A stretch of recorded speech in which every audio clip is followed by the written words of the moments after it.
Both of those companies I just mentioned are producers, not explorers and developers. These are two small silver producers.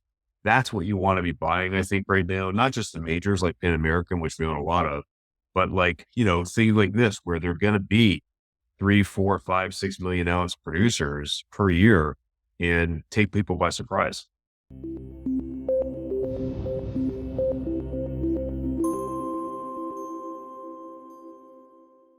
You're going to see, a lot of uranium stocks fly because the juniors haven't done much of anything. I mean, it's unbelievable to me.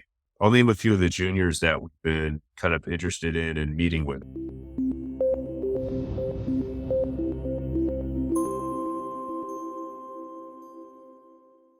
John, what's going on?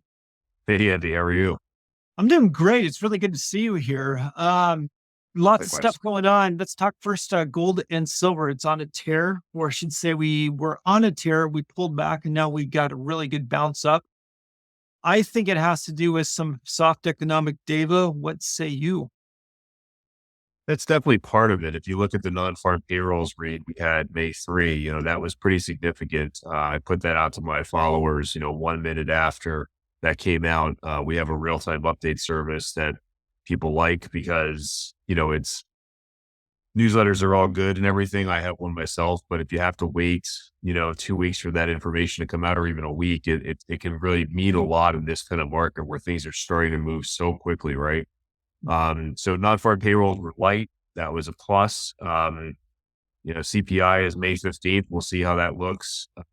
But clearly we're still far enough from the Fed's 2% objective that, Powell has been really beating the drum on the last 3 or 4 meetings about this, which was we identified as a change in behavior. We were leaning November, December into this idea of 5 rate cuts in 2024. We called that as sort of BS. And then basically we saw a lot of banks drop it to 4 cuts. And, in January that could have looked possible, but now it's not possible. Right. So the positive takeaway for your listeners is that gold and silver are ripping without rate cuts. Like this is really bullish and not really different from a lot of history. If you look at past rallies for gold, it was not necessarily on the first cut. It's it can sometimes happen before the first cut. So, we've been encouraging people to stop getting really cute with entry points and just start buying some things. And I've had many conversations with my clients about this at the conference last week that I did in DC, but also just on numerous phone calls in February, March, April here to say, whoever's downgrading Newmont at 29 needs to check themselves. This is just unbelievable, right? It's like go look at Newmont's earnings, April 25 or whatever day it was, fast forward, just 6, 7 weeks. They just killed it and the stock responded. Yeah. Interesting you say that too, because I actually, in my circle, if you would, we become less, and it's kind of scary for me, we become less concerned about entry points, and it's in just of like accumulate on any kind of weakness, if you would. We Okay. still accumulate, we don't chase, but we still accumulate on weakness, if that makes sense. But we're You're, playing it. you're getting, you're getting that. Because if you look at what's happened with gold and silver, the producers like MUX, Pan American, Newmont, they've all done really well. Those charts are not like unbuyable at all. They've just rallied a lot. So why don't you dip down into the mid tiers or to Yeah. the junior stuff that no one's tracking at all? Like Guanajuato Silver, we talked about in your last show, they since did an $11 million, financing. That's not going to help the share price, right? But that's a buying opportunity. If you can understand that they're doing 1 million ounces of silver per quarter, that gets them at 4 million probably this year on an annual basis, they're approaching that magic 4 to 6 million kind of ounces per year kind of range, which gets you a lot of interest from majors and obviously just, making some real money for shareholders. Yeah, sure. So about all that, do you think you'll see a lot more buyouts here in the next several months? Well, since we were last on your show, we saw Treasury Metals do that deal in Canada. I thought that was interesting because they really needed more strategic investors on their lineup, right? And then they brought in Frank Justra through this acquisition. So that's pretty smart of Jeremy and his team. It didn't pick up a lot of ounces for them. I think, they only picked up maybe 700,000 ounces of gold, but that's 3.7 million ounces of gold now, not 3 million. And I think that company they acquired had 8 or 9 million in cash, if I'm not mistaken. So that bolsters their cash position, which gives investors like you and I more confidence that they're not going to do another raise right after this one, right? Like they're in a pretty decent position right now. We like companies like that have a lot of ounces in the ground and are trying to get to production. Whether or not they get there, who knows? But I'm telling you, at 14 or 15 cents US, where it is today, it's worth a lot more. Companies are willing to pay premiums for companies like this. And so I do see more M&A activity this year. We've already seen quite a bit, year to date. Yeah. I had a question with the Vendismon Okay. a few times, and then that deal happened. And That it was surprised just, me, actually. did I it was a really? shareholder of both and I didn't see that marriage, but I think it helps SBM, Silvercorp. And I think, that the shareholders will be happy with Silvercorp because Silvercorp is, in China heavily, but they also have Bolivian exposure. They've got exposure in Chile and Peru through Aftermath Silver. They've got a whole bunch of things going on. And, Yeah. very low AISC, I might add. When you look at cost per ounce, that's important. Look at what First Majestic put out this week, right? 21.5 bucks or 22 ASIC, not great. Stock really didn't respond much until today. And when you look at SVMs, it's not half, but it's significantly lower at around 11 or 12, right? So, Yeah. you just have to look at that profit margin. And when you see that ability to print money, think about it not at 27 silver, but think about it at 30 or 35 silver and what that means to both companies. Yeah. No, that's a great point. You really do have to look at the profit margin. What's the cost of getting it out of the ground and what are they producing silver at? About that deal, I wasn't expecting it, but I was expecting a takeover and I was a shareholder. And Christian was a stand-up guy. I thought, and I've only spoke to him a few times in this kind of setting. But I guess what I like the deal, well, everything that you said. I mean, I don't think there's a loser in that. I mean, Silvercorp gets they're getting out of lowering their Chinese exposure, if you had their exposure in China, Right. which I thought they had to do, and then that mine's going to get built with some really deep pockets, and the shareholders they don't get diluted. So it's hard for me to see It's a it's a win. It's a win for both companies. And again, that concept of buying the dips, right? SBM was around 4 bucks. The deal got announced. Obviously, they're going to get anyone taking over any company, unless you have $30 silver, is still going to get dinged. So they got dinged into the 320s, right? And so we bought a little more there, and now it's at 350 plus, right? Like these things are rebounding quickly, much like we saw with uranium in the fall, right? You saw a huge price rally in uranium last year, but a lot of the stocks didn't start doing well until really Q4 of last year. A lot of the companies cashed up in Q4, if you remember, from October to December, and then their stocks responded right away. Like you get a dip for a week or a week, maybe 10 days, and then you get a price move up again. Look at Fission, look at Uranium Royalty. A lot of these companies just absorbed that financing really nicely. Yeah, well, let's talk about uranium in a minute because I think that is really going to be one of the bigger stories here coming in the next 6 months. Well, actually hitting right now, but let's talk, just finish up on silver companies that Sure. you like now or that you're looking at. Yeah. So we mentioned Guanajuato Silver. That's GSVRF. I just had dinner with James at the Washington, D.C. conference last week. So I spent 2.5 hours just kind of going through everything that could go wrong. And I have to say, I mean, every time you do a financing, this was done at 20 cents Canadian, so about 13 US, it hurts, right? Because as a shareholder, not to say that I didn't expect them to raise money, but I think the market didn't like it, right? Let's just put it that way. Right. But if you're a longer term shareholder, who cares? This is an opportunity for you. If you own some, you dollar cost average down even more here. And I bought, another, or I don't know, 40,000 shares here in the last week. I mean, nothing serious. I don't like to buy in increments, Andy, because I know people watch this stuff. And if I buy a lot, then they might buy more because they're larger than I am. Right. And so like, I don't want to move anything in Right. the markets. But I think legging into something like that makes sense because everyone loves First Majestic, right? And I think Keith does a really nice job.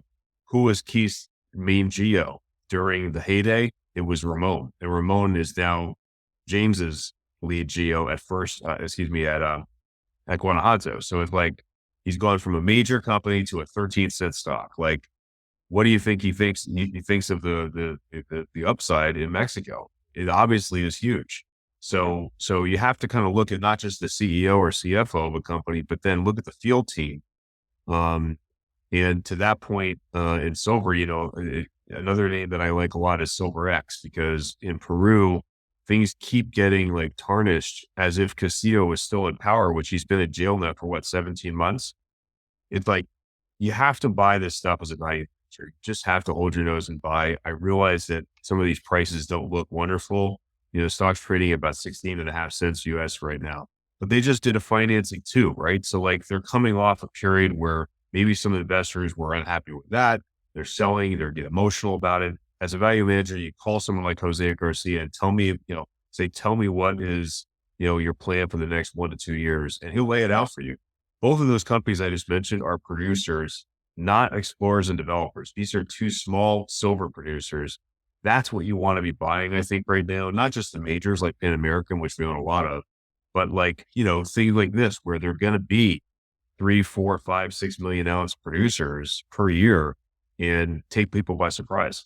Yeah. Got it. Okay. So you mentioned some producers. Anybody else, or should we move on to uranium? Um, well, I mean, look at the day we had today. Avino had a great day. They were up about 15%. They have 350 million ounces of silver.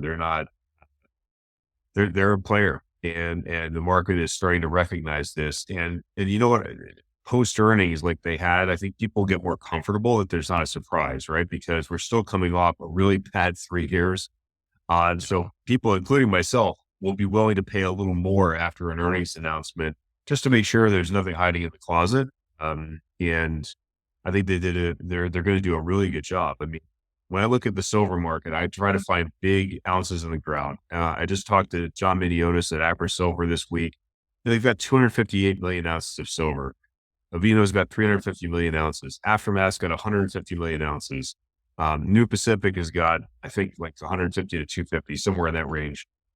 These are companies that are flying under the radar in many cases because investors aren't doing that homework. And that's one of the things that I would encourage your listeners to do, whether it's me or someone else. You really need to align yourself with someone in this period of time that can give you some information about the landscape. I know Rick Rule is on your show frequently. I used to work for Rick. It's like I took a lot of notes.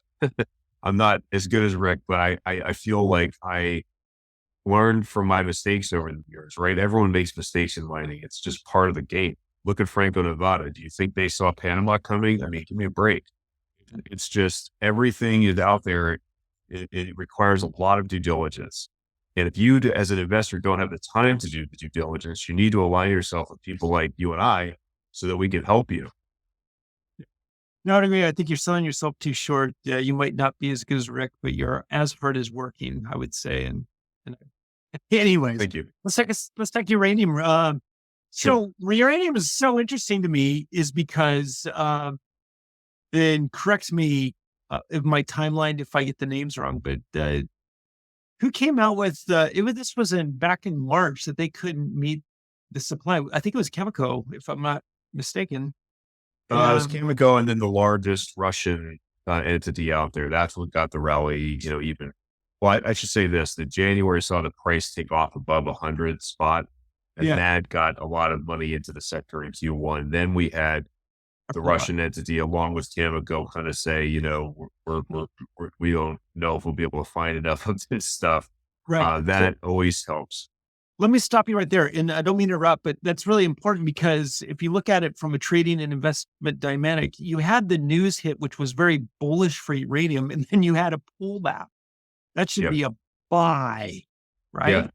Well, if you're in a confirmed bull market, that's one thing that people don't understand. That like you will get second and third chances at buying your favorite stocks because nothing goes straight up, right? So you have to look at a pullback from 109, I think, spot in Q1 to where it got to the low 80s. And say, if I want to buy more uranium, here's a good entry, right? Maybe, Right. or copper, right? Like last year, extremely disappointing strip price action, as you and I have talked about on previous shows. But instead of giving up on copper, you look at that as an opportunity and say, people just don't see it like I see it.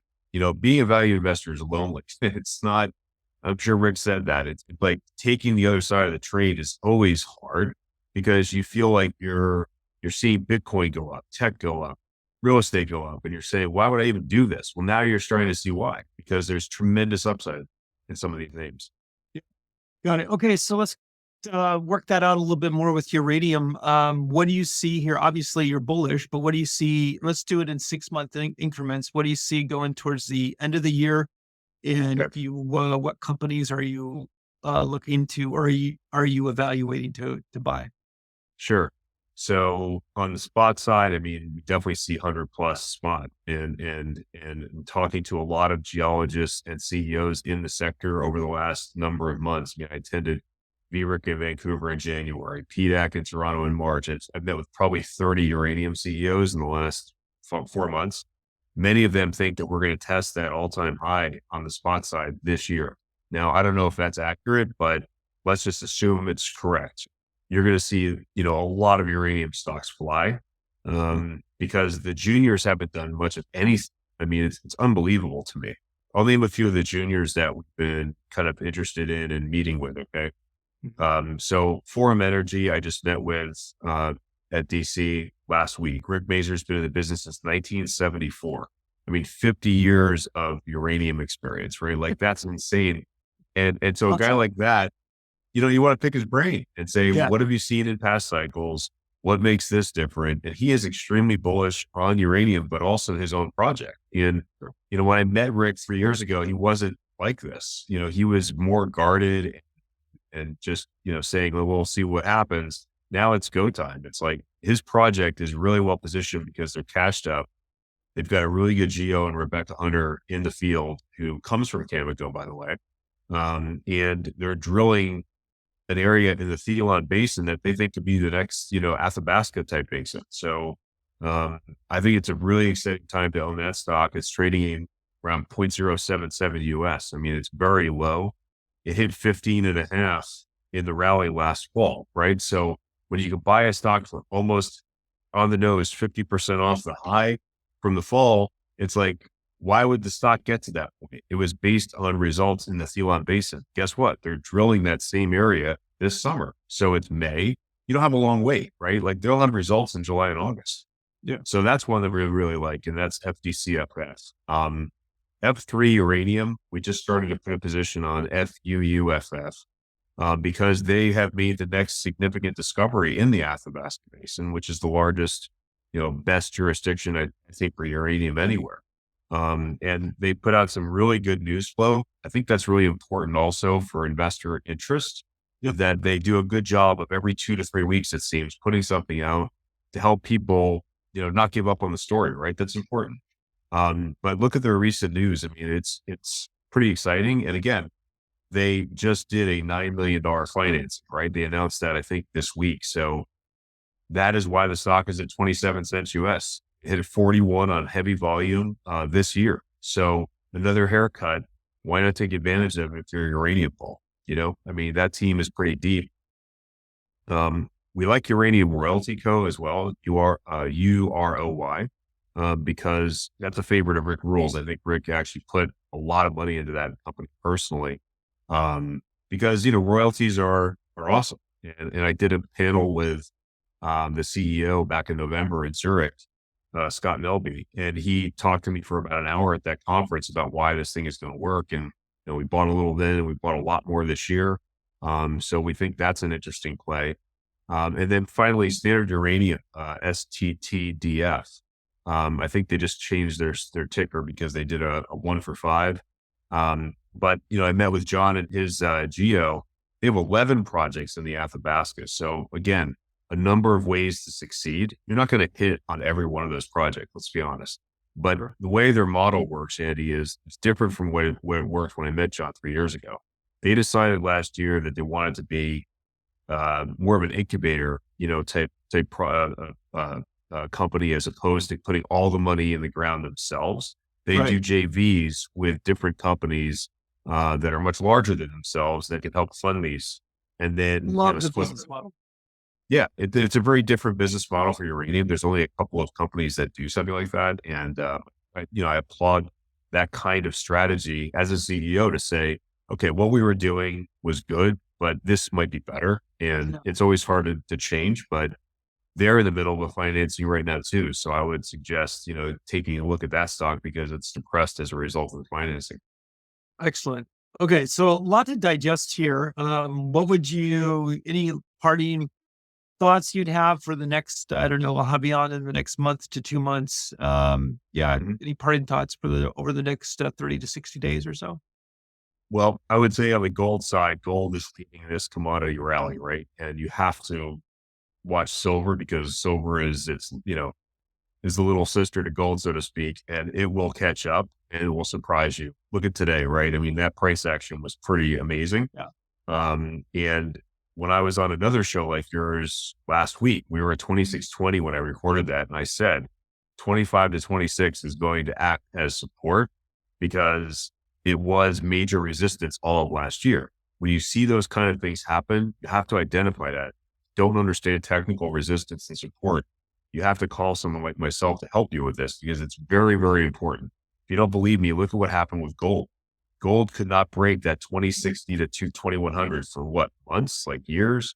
Like it always bumped up on that area, right? And then it broke it like this. Now we're at 2300 plus. And so that's what happens is big money will look at technicals and they want to see breakouts before they get really interested, right? They're willing to wait. As value managers, we're into those things beforehand. And that's Yep. where you can really make some money is by having that conviction. I'll Yep. close by saying that May 16th, I'm doing another event. It's going to be a gold and silver event. And my friend Don Durrett and I are going to do this. And Don hasn't done anything like this in years. His website is goldstockdata.com for a quick plug. I mean, anyone who is in this space seriously needs to just take a look at that. Maybe even ask him for a free trial for a few days. I mean, I think it's like $200 a year. It's very cheap, but he tracks 8 to 900 stocks and this guy knows his stuff. I mean, he's been doing it about 8 to 10 years longer than I have. And we're doing an event together May 16th at 2 o'clock Pacific for 90 minutes. We're going to basically go through the macro for 15 to 30 minutes and then, delve into our best, gold and silver ideas. But also Don is going to share the process that he uses to identify these companies, not just in producers, but in developers and explorers. We're going to break it into 3 different buckets. So I hope people will take a look at that. We've been doing a lot of free stuff like your show and many other shows over the many years. So we decided finally, let's take a little payday home, hopefully, Yeah. and also be able to, just educate a lot of people here because we think it's probably the second inning of a 9 inning game, right? I mean, we're just getting started.